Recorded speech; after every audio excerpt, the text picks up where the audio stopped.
তো এখন এই পিজি হাসপাতালে আমি বেশ কয়েকবার ভর্তি হয়েছি, জেল থেকে আমাকে নিয়ে আসছে অসুস্থ অবস্থায়।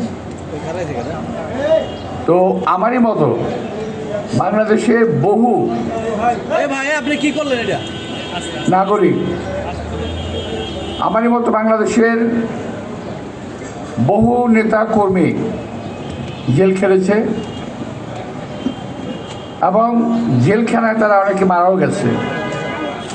আমার মনে পড়ে আমাদের সোনালী ব্যাংকের রেজিস্ট্রেশনের প্রেসিডেন্ট ছিল, সে মারা গেল, আমাদের পিন্টু মারা গেল ছাত্রনেতা, এবং আরও অনেকেই এই অত্যাচারের বলি হয়েছে। পাননি এই দেশের একজন সাধারণ মানুষ যে চিকিৎসাটা পায় সেই চিকিৎসাটাও তিনি পান নাই, এই সরকার এই চিকিৎসা নিতে দেয় নাই। অন্যদিকে তাকে স্লো পয়জনিংয়ে হত্যা করা হয়েছে বলে আমি মনে করি।